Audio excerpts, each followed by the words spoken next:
Hello everybody. आज की इस वीडियो में मैं डिस्कस करने जा रहा हूँ CSIR नेट 2020 का सॉल्यूशन। और जो ये प्रॉब्लम मैं डिस्कस करूँगा वो तीनों प्रॉब्लम्स EMT से हैं और जो ऑथराइज्ड जो हमारे पास पेपर है उसी से मैं ये प्रॉब्लम डिस्कस कर रहा हूँ। तो मुझे उम्मीद है कि जो पेपर स्टूडेंट करके आए थे उस पर अपनी मैचिंग करेंगे और देखेंगे कि उन्होंने किस तरीक़ा से इसे सॉल्व किया है। तो पहली प्रॉब्लम डिस्कस कर रहा हूँ। क्वेश्चन था एन इंडक्टर L इंडक्टर है जिसका इंडक्टेंस L है, capacitor C are connected in series to an AC source. AC source दे रखा है, उस पर वोल्टेज बता रखा है, सीरीज में कनेक्टेड है LC और R।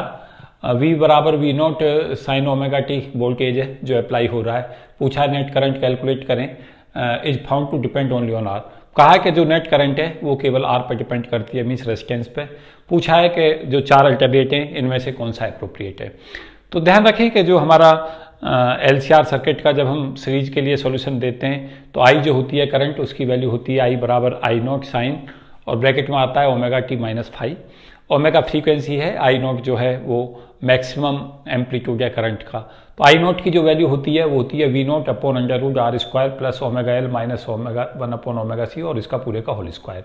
अब इसमें देखें कि जो हमारा I नॉट है, I नॉट का मतलब जो मैक्सिमम वैल्यू है दिस वन, ये R का फंक्शन केवल कब होगी। तो R का फंक्शन ये तब होगी जब ये टर्म्स हमारी आपस में कैंसिल आउट हो जाए, omega L 1 upon omega C के इक्वल हो जाए। तो ये I नॉट जो है V नॉट बाई R पे हो जाएगा और I केवल R पर डिपेंड करेगा उस केस के अंदर। तो यहाँ पे ओमेगा L को 1 अपॉन ओमेगा C करें, जब ये टर्म जो कैंसिल आउट हो जाएंगी तो ओमेगा स्क्वायर हमारा 1 अपॉन LC होगा और ओमेगा 1 अपॉन रूट LC होगा।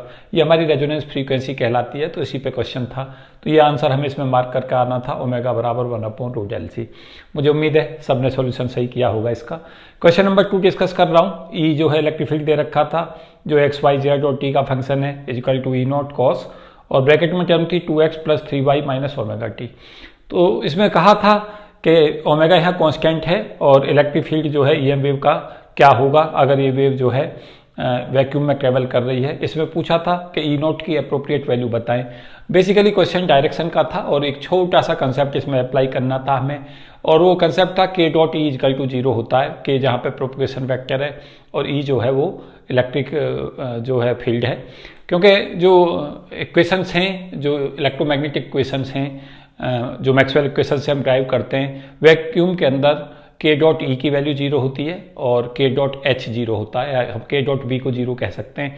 तो इलेक्ट्रिक और जो वेव वेक्टर हैं वो 0 होंगे, जो उनका डॉट प्रोडक्ट है। तो K डॉट E को 0 करें, K की जो जगह KX I cap plus KY J cap कर लें और KX की वैल्यू यहाँ से ले लें, KX 2 होगा यहाँ पे wave vector along x axis और वेव वेक्टर Y डायरेक्शन में ये होगा।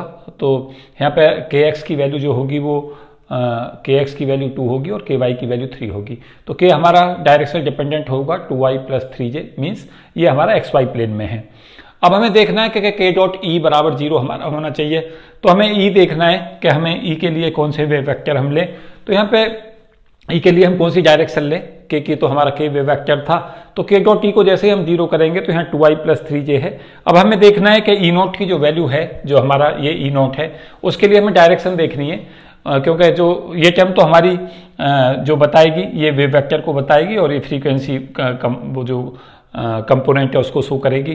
तो यहाँ से हमें देखें कि K डॉट E को 0 करें तो E में हम E की जगह पे E नॉट रख लें, और क्योंकि वो जो ये टर्म है ये वाली, ये ऑल द टाइम 0 नहीं होगी। तो K डॉट E नॉट की वैल्यू हमारी 0 होनी चाहिए। तो यहाँ पे 2y प्लस 3j। अब हमें यहाँ पे अप्रोप्रिएट देखना है कि जिससे इनका डॉट प्रोडक्ट 0 आ जाए। तो यहाँ पे हमें 2y और I के साथ डॉट प्रोडक्ट लेंगे तो ये हमारा आ जाएगा 2 और प्लस 3j और माइनस 2/3j का डॉट प्रोडक्ट लेंगे तो j तो 1 हो जाएगा और 3 से 3 कैंसिल आउट होगा तो -2 होगा। तो 2 और -2 होके ये हमारा 0 बना लेंगे। तो फोर्थ आंसर इसमें जो है अप्रोप्रिएट था। इस तरीका से इसे सॉल्व करना था। तो बहुत इजी क्वेश्चन थे दोनों ही, बहुत मुश्किल प्रॉब्लम नहीं थी। क्वेश्चन नंबर 3 डिस्कस कर रहा हूँ। 3 point charge small Q R placed at the corner of an equilateral triangle.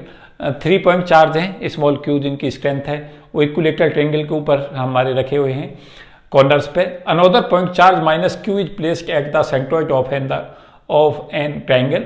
Minus q charge जो है वो सेंट्रोइड पे रखा गया है ट्रायंगल के पे, और पूछा है कि जो force on each of charge Q vanishes then calculate capital Q upon small Q. तो capital Q upon small Q की वैल्यू पूछी है। मैं डायग्राम को एक बार समझा देता हूँ क्यू चार्ज यहाँ है, स्मॉल क्यू यहाँ है, स्मॉल क्यू यहाँ है और माइनस क्यू यहाँ सेंट्रॉइड के ऊपर है। तो ये प्रॉब्लम है हमारी। और किसी भी चार्ज के ऊपर जो ये स्मॉल क्यू चार्ज रखे हैं उन पर फोर्स जो एक्ट कर रहा है वो जीरो कर रहा है। तो ये कंडीशन हमसे पूछी है, कैपिटल क्यू और स्मॉल क्यू में रिलेशन पूछा गया है। तो इसके लिए क्या करें कि ये जो यहाँ पे ये एंगल ले लें, ये हमारा एंगल 60 होगा, ये एंगल हमारा 30 होगा, यहाँ पे ये 90 होगा, ये हम सीधी लाइन मिला रहे हैं इस तरीका से।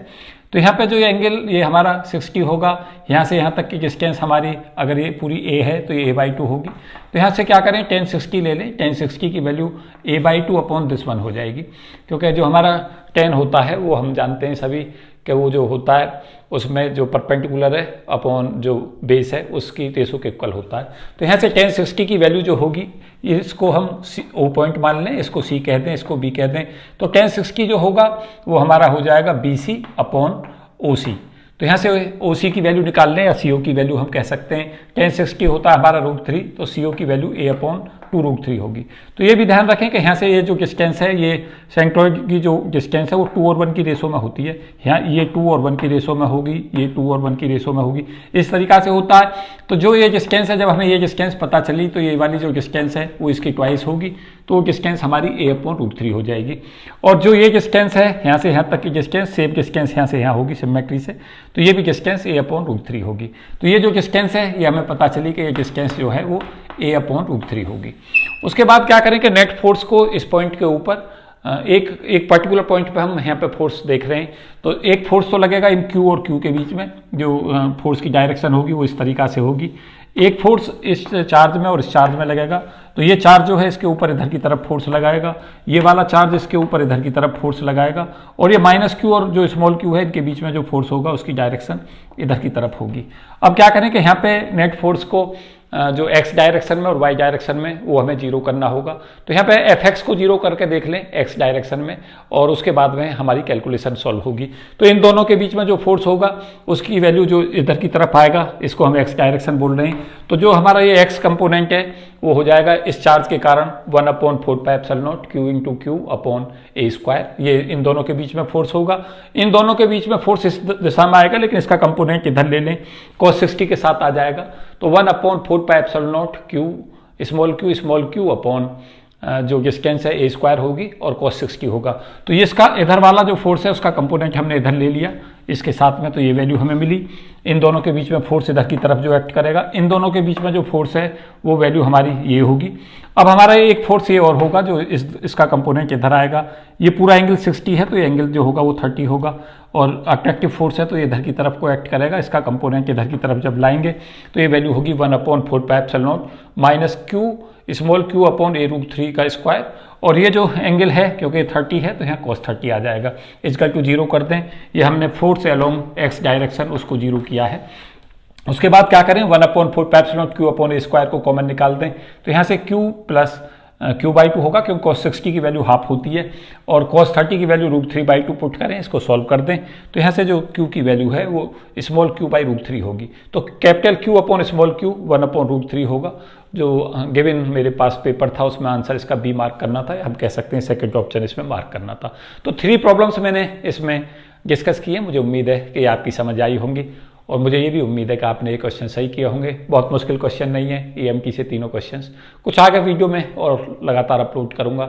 आप भी कमेंट बॉक्स में बताएं कि कौन कौन सी प्रॉब्लम्स आपसे नहीं निकली हैं, उन्हें मैं और ज़्यादा पहले कोशिश करूंगा कराने की।